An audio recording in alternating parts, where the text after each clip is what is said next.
When I turned 58, I believed I had already survived the worst that life could throw at me.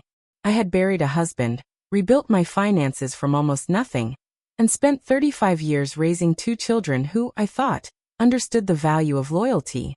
My name is Margaret Collins, and until 2 years ago I lived in the same brick house my late husband and I bought when our son was born. That house wasn't luxurious, but it held birthdays, graduations, arguments, reconciliations, and every Christmas morning since 1989.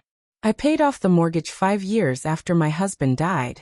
I remember holding the final statement in my hands and thinking that, at least, I had secured something solid for the future. What I didn't know was that the very people I had sacrificed for would soon look at that house not as a home, but as an opportunity. My daughter Emily started visiting more often after she lost her job. She said the company was downsizing, that it was temporary, that she just needed a few months to figure things out. I opened my door without hesitation. I had done it all her life. My son Daniel lived in another state, but called frequently, asking careful questions about my finances, about whether I had updated my will, about whether I had considered planning ahead. I thought he was being responsible. He spoke in the language of concern, long-term care, retirement stability, avoiding probate complications. At the time, I felt proud that my children were thinking like adults. I did not see that they were already thinking like investors studying an asset. The suggestion came on a Sunday afternoon while we were sitting around my dining table. Emily had cooked, something she rarely did, and Daniel was visiting from out of town. They exchanged glances before Daniel began talking about the risks of me living alone. He mentioned crime statistics, stories of elderly neighbors falling and not being found for days, articles about scams targeting widows. Emily reached for my hand and said she worried about me constantly. Then Daniel introduced what he called a temporary solution. I could move into a smaller apartment closer to Emily, and they would help manage the house. Just until we sort things out, he said. I remember feeling a sting in my chest. The idea of leaving my home unsettled me. But their voices were calm, rational, unified. It sounded like love disguised as practicality. Over the next weeks, the pressure intensified subtly. Emily began pointing out every creak in the stairs, every flicker in the lights, every maintenance expense as proof that the house was becoming too much for me. Daniel sent links to articles about elderly independence being dangerous. They never shouted, never demanded. They simply surrounded me with concern until resistance felt unreasonable. I began to doubt my own judgment. Maybe I was being stubborn. Maybe I was clinging to memories instead of thinking logically. When Daniel offered to temporarily handle the paperwork to rent out the house so it wouldn't sit empty, I agreed, relieved that the decision appeared responsible rather than emotional. I signed documents he presented, trusting that they were rental agreements and property management forms. I did not read every page carefully. After all, he was my son. The day I moved into the apartment, I cried quietly in the bathroom so Emily wouldn't see. She hugged me and promised this was just for a year, maybe less. Daniel returned home to his state, assuring me he would oversee everything remotely. The first month felt strange but manageable. I told friends I was downsizing. I tried to convince myself it was a smart step toward a simpler life. Then one afternoon, while scrolling through local real estate listings out of habit, I saw a photograph that made my hands tremble. It was my kitchen, my curtains, my backyard oak tree. The listing described a recently renovated single-family home in a desirable neighborhood. There was no mention of it being rented. It was for sale. I called Daniel immediately. He did not answer. I called Emily, who hesitated before saying she knew. She said they had decided it was for the best, and that the market was hot. I remember sitting on the edge of my narrow apartment bed, unable to process what she was saying. They had not discussed selling. They had not asked. They had decided. When Daniel finally called back, his tone was businesslike. He said the proceeds would be secured and invested wisely, ensuring I would never have to worry about money again. I asked how he could sell a house that was in my name. There was a pause long enough for dread to bloom fully in my chest. Then he reminded me of the documents I had signed.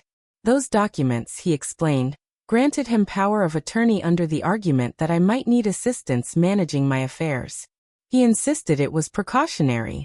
He insisted everything was legal. I felt something inside me fracture. Power of attorney is meant to protect someone, not dispossess them. I asked why he hadn't told me about the sale beforehand. He replied that I would have reacted emotionally and delayed a necessary decision. Necessary for whom, I wanted to ask, but my voice failed me. In the following days, I learned that the house had already gone under contract. Emily avoided my eyes. She kept repeating that they were doing this for my safety, for my comfort, for my future. What hurt most was not the legal maneuvering, but the realization that my children had spoken about me as a problem to be solved. I overheard Emily on the phone with Daniel one evening, saying, "Once the sale closes, we can finally stabilize everything." Stabilize what? Their debts? Their ambitions? I requested copies of every document I had signed. Reading them slowly, without trust clouding my judgment, I saw clauses that transferred significant authority to Daniel immediately. The language was clinical, distant, nothing like the warmth of a family conversation. I felt anger rising, not loud and explosive, but cold and focused. For the first time in months, I began thinking clearly. I scheduled a meeting with an attorney recommended by a friend from church. Sitting in his office, I recounted everything, my voice shaking only once. He reviewed the power of attorney documents and asked careful questions about how they had been presented to me. He explained that while the documents were technically valid, they could be challenged if obtained through manipulation or without full disclosure of intent. He also pointed out that as long as I was mentally competent, I had the right to revoke that power immediately. Hearing those words was like feeling air return to lungs I hadn't realized were suffocating. I was not powerless. I had been persuaded, not incapacitated. That afternoon, I revoked the power of attorney and sent formal notice through certified mail. I contacted the real estate agent listed on the property and informed her that the sale was disputed and that any further action without my consent would lead to legal consequences. The agent sounded surprised. She had believed Daniel was acting fully with my blessing. Within 48 hours, tension exploded. Daniel called, furious, accusing me of sabotaging my own security. Emily cried, saying I was tearing the family apart. For the first time, I did not apologize. I asked them a simple question. Why did you not trust me enough to ask? Their answers were defensive, fragmented, revealing more about their fears than my supposed fragility. Daniel admitted he had debts from a failed business venture. Emily confessed she was behind on rent even before moving in with me. The house had become their solution, their safety net.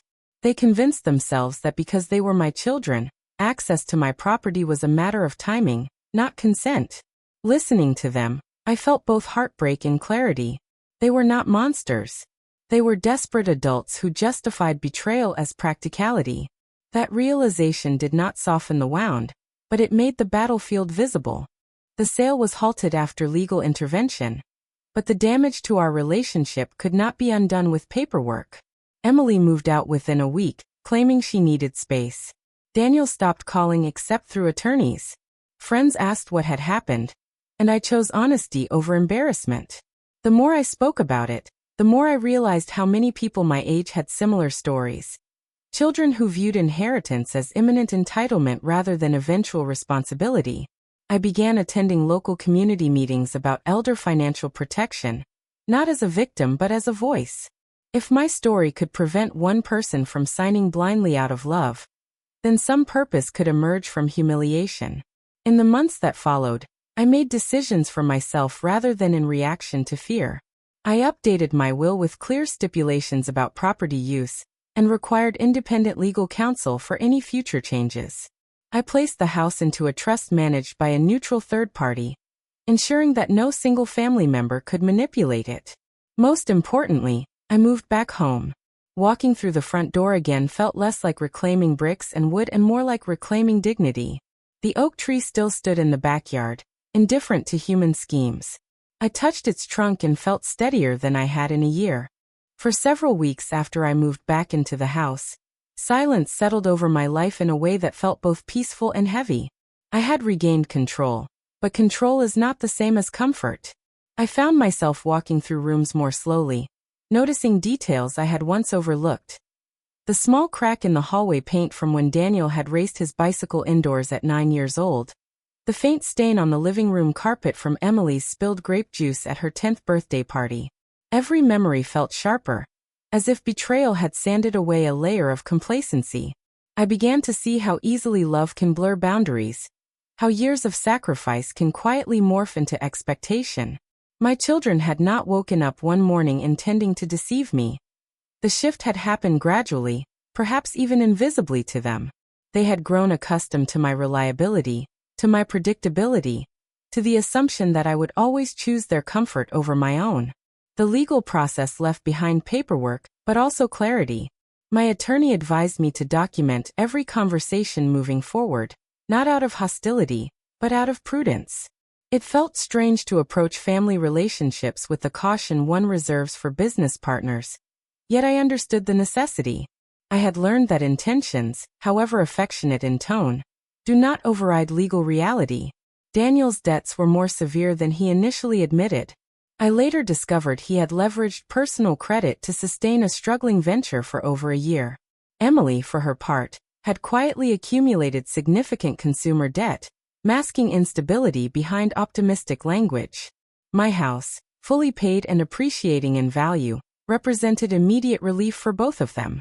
In their minds, they were accelerating an inheritance that was already inevitable. What they failed to grasp was that inheritance is not only financial, it is moral. Friends from church began sharing their own stories in hushed tones after services. One woman confided that her son had persuaded her to refinance her home to cover his medical bills, only to stop visiting once the paperwork cleared. Another gentleman admitted he had transferred ownership of his property to a daughter who promised to care for him, only to find himself navigating subtle pressure to relocate, so she could renovate and resell.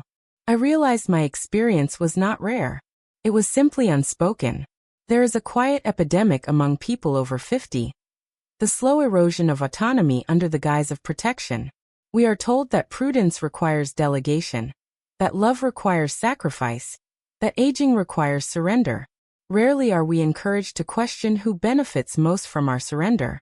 As months passed, Daniel attempted reconciliation through gestures that felt both sincere and calculated. He offered to manage minor repairs at the house without compensation. He sent detailed budgets outlining how he would stabilize his finances independently. I observed him carefully, not with suspicion alone but with realism. Forgiveness does not demand blindness, it demands awareness. Emily, meanwhile, enrolled in a financial literacy course and began working 2 part-time jobs. She admitted that fear had driven her to see my house not as a symbol of shared history, but as an emergency exit from her own anxiety. Hearing that admission hurt. Yet it also illuminated something fundamental. Desperation can distort moral boundaries more effectively than malice ever could. One evening, nearly a year after the attempted sale, Daniel asked if we could revisit the topic of estate planning in a more transparent manner. We sat at the same dining table where the original suggestion to move had first been introduced. This time, there were no vague reassurances, no unified front, no urgency disguised as care. Instead, there were questions about my wishes, my comfort, my expectations.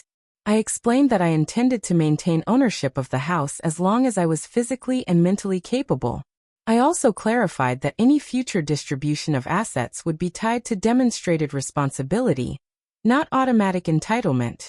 The conversation was uncomfortable but necessary. For the first time, we spoke not as parent and dependent children, but as adults negotiating trust. The trust itself remains a work in progress. There are moments when I catch myself scrutinizing Daniel's tone, or Emily's timing with a reflex I did not once possess. I mourn that innocence, yet I do not regret its loss. Innocence is pleasant but fragile. Awareness is steadier. I have learned that boundaries are not punishments but structures. They preserve relationships by preventing resentment from growing in silence. My children now understand that my willingness to help does not equal permission to decide. If they interpret that as hardness, so be it. I prefer firmness to quiet erasure. A surprising transformation occurred within me as well. In defending my autonomy, I rediscovered a version of myself that had been dormant since my husband's death. I began volunteering at local seminars on elder financial protection, sharing my experience without embellishment. Speaking publicly about something so personal initially felt humiliating, yet the response was overwhelmingly validating.